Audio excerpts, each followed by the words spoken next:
Bonjour, alors aujourd'hui je reviens vous voir pour une vidéo un petit peu différente.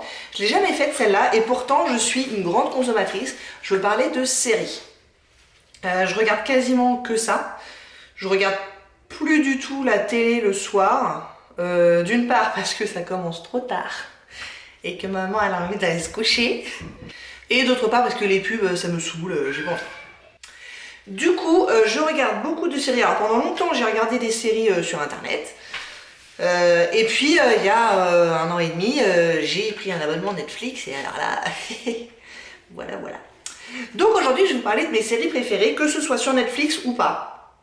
Alors je pense que vous aurez entendu parler de la majorité d'entre elles, même si je vous épargne les très grands classiques, Grey's Anatomy, Friends, tous ces trucs-là qui sont archi connus, évidemment que je les adore. Mais je me suis un peu plus concentrée sur des trucs un peu plus récents et peut-être un peu moins connus. Donc on y va dans le désordre, il n'y a pas d'ordre de préférence ou je sais pas quoi. J'ai beaucoup aimé La Servante écarlate. Handmaid's Tale. C'est sur Netflix, il y a eu 2 saisons, je dois avouer que j'ai préféré la première. Mais je pense que quand la saison 3 arrivera, je la regarderai avec grand plaisir quand même. Et donc, je vous fais un petit résumé rapide. Dans un futur pas si lointain que ça, la pollution et les dégâts faits à l'environnement font que une grande majorité des femmes est devenue stérile. Du coup, une grande majorité, mais pas toutes. Du coup, celles qui sont encore fertiles sont réduites en esclavage. Elles deviennent des bonnes, mais aussi des couveuses, quoi. Donc elles sont violées par leur propriétaire, entre guillemets, pour perpétuer l'espèce, quoi. Et donc on suit le parcours d'une de ces servantes qui va se rebeller, évidemment. Bon, je vous fais pas le topo, mais franchement, ça a le mérite d'être d'une grande originalité. Et c'est de plus en plus difficile dans le monde des séries. C'est bien écrit, c'est bien raconté, les acteurs sont sympas. Non, franchement, je recommande vivement si vous n'avez pas encore vu. This Is Us, bien sûr. Ils en sont à la saison 4 ou 5 maintenant, 4 je dirais. Et voilà, des personnages très attachants. Pareil, l'originalité dans cette série-là est dans le fait de faire des allers-retours entre le passé et le présent. Parfois aussi un peu le futur. Donc très bien, ça se regarde tout seul. C'est vraiment très sympa. J'aime beaucoup la série Young Sheldon. Alors ça, c'est pour ceux qui ont regardé Big Bang Theory, avec le personnage de Sheldon, qui est le personnage emblématique de la série. Et donc, on suit dans cette série l'enfance de Sheldon, qui est donc un génie, et qui du coup était un enfant un petit peu spécial, un petit peu à part. Ce que j'aime bien, c'est d'une part qu'il y a une voix off qui est jouée par le personnage, enfin par l'acteur qui joue Sheldon dans Big Bang Theory. Donc quand on a l'habitude de regarder en anglais, c'est sympa d'avoir cette correspondance-là. Mais d'un autre côté, on peut tout à fait regarder la série Young Sheldon sans avoir forcément regardé The Big Bang Theory. Elles sont vraiment indépendantes l'une de l'autre. Alors oui, évidemment qu'il y a quelques repères qu'on retrouve dans Young Sheldon, quelques références à Big Bang Theory, mais pas tant que ça finalement. Du coup, elle se regarde très bien et c'est l'histoire d'un enfant surdoué qui est un petit peu mal adapté à la société, quoi. Ce qu'on retrouve tout à fait dans Big Bang Theory. Et pareil, les personnages sont très sympas, très rigolos. La mère est une puritaine, pur jus du Texas. Young Sheldon, lui, il est pas du tout religieux puisqu'il est très dans la science. Bref, c'est plein de candeur, plein d'humour, j'aime beaucoup. Alors la suivante sur ma liste n'a rien à voir, c'est The Crown, qui est une série historique qui retrace la vie d'Élisabeth II depuis son enfance, mais surtout son couronnement, jusqu'à... Alors là, ils ont fini la saison 3, je crois, et on s'arrête au moment où Charles a rencontré Camilla, mais pas encore Lady Di. Et donc voilà, on suit tout ça, c'est historiquement, en tout cas je pense, assez fidèle. Et donc moi j'ai appris tout un tas de trucs sur la famille royale et son histoire, des événements qui se sont passés et tout, parce que j'avoue qu'à la base c'est pas un truc qui me passionne. Mais la série est plutôt bien faite, donc c'est sympa. Jane the Virgin, évidemment. Faut-il encore que je vous la présente? Ça y est, elle est terminée la série, pour ceux qui préfèrent avoir des séries qui sont terminées. Ils ont fini la 5e saison et a priori il n'y en aura pas d'autres. Et donc je vous redis, je pense que vous le savez, mais je vous refais un petit topo quand même. C'est l'histoire d'une jeune femme vierge parce que très religieuse et qui voilà, attend le mariage pour passer à l'acte.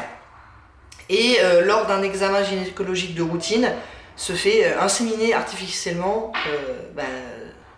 par erreur, quoi. Et voilà. Et en fait, cette série-là est très sympa parce que bon, le sujet est rigolo, mais surtout dans sa façon d'être produite. Elle reprend les codes des telenovelas qui sont des séries très kitsch, mais a priori très populaires en Amérique du Sud. Et le personnage vit en Floride, mais toute sa famille est d'origine mexicaine, je crois. Et donc ils sont fans de telenovelas, et donc ils reprennent des codes, tout en s'en moquant. Pareil, il y a une voix off qui est assez savoureuse aussi, donc j'aime beaucoup. J'ai découvert dernièrement sur Netflix la série En Bref, qui n'est pas vraiment une série, qui est plutôt une succession de petits documentaires, qui durent pas très longtemps, qui durent environ 25 minutes chacun, et qui prennent un thème différent à chaque fois, et qui essaye de nous expliquer des choses sur ce thème. Et donc, je vous en dis quelques-uns. Pourquoi les femmes gagnent moins que les hommes, le politiquement correct, vers une vie éternelle, l'astrologie, qu'est-ce qu'il y a d'autre? La vie extraterrestre, l'avenir de la viande, la valeur des diamants, la prochaine pandémie. Là, ils ont peut-être eu un petit coup de... peut-être eu le nez fin. Sur le codage, l'intelligence animale, les milliardaires, les sectes, enfin voilà. Ils prennent un thème et ils essayent de nous informer sur ce thème-là. Donc très bien. En plus, voilà, c'est vraiment quelque chose qui se picore. On choisit le thème qui nous intéresse, on n'est pas obligé de tout regarder, etc. Donc très sympa. Toujours sur Netflix, The Sinner, j'ai bien aimé. 2 saisons, mais complètement indépendantes l'une de l'autre. C'est vraiment 2 histoires et des personnages complètement différents. Où il y a du suspense. Dans la première saison, il y avait Jessica Biel, qui était plutôt pas mal dedans. Et dans la première saison, alors je vous explique, Jessica Biel joue le rôle d'une mère de famille, tout ce qu'il y a de plus classique, qui un jour à la plage trucide quelqu'un, un jeune homme. A priori on ne sait pas pourquoi, on ne sait pas qu'est-ce qui lui a pris. Et donc toute la saison va se dérouler de est-ce qu'elle le connaissait ou pas, est-ce qu'elle avait une raison ou pas, etc. Plutôt sympa. J'ai bien aimé aussi Designated Survivor, Kiefer Sutherland. Le gars de 24 heures chrono, qui est plutôt pas mal dans le rôle, et il s'agit de... Alors moi je savais pas du tout que ça existait, mais apparemment il y a un remplaçant qui est désigné pour remplacer le président des États-Unis si jamais il venait à mourir de façon brutale, et ainsi que tout son entourage. Normalement si le président meurt, c'est le vice-président qui devient président, mais si un jour tout le gouvernement venait à disparaître d'un coup dans un attentat, etc., quelqu'un a été désigné, c'est le survivant désigné, le designated survivor, qui va remplacer le président, et personne ne sait qui c'est avant que la catastrophe arrive. Même lui, a priori, ne le savait pas, et donc c'est l'histoire de ce monsieur-là qui, évidemment, devient président. Vraiment, il était juste sénateur ou un truc comme ça à la base, et qui, du jour au lendemain, devient président parce qu'il y a eu un gros attentat et tout le gouvernement est tombé. C'est plutôt pas mal, il y a quelques saisons. De manière générale, sur beaucoup de séries, la première saison est plus intéressante que les suivantes parce que la nouveauté, etc. Et parce qu'après, ils ont forcément un petit peu plus de mal à se renouveler et à trouver des intrigues originales. Mais sympa. Qu'est-ce que j'ai d'autre? Outlander, si vous connaissez pas, il faut vous précipiter dessus. Même si vous n'aimez pas les séries historiques, parce que oui, c'en est une, et non, je n'aime pas ça. J'ai adoré. C'est l'histoire d'une infirmière de guerre de la Deuxième Guerre mondiale qui vient en Écosse et qui touche des espèces de menhirs magiques qui la transportent dans le passé, dans l'Écosse du Moyen-Âge. Non, un peu plus tard. 15e siècle, 16e siècle, peut-être même 18e, je sais plus exactement.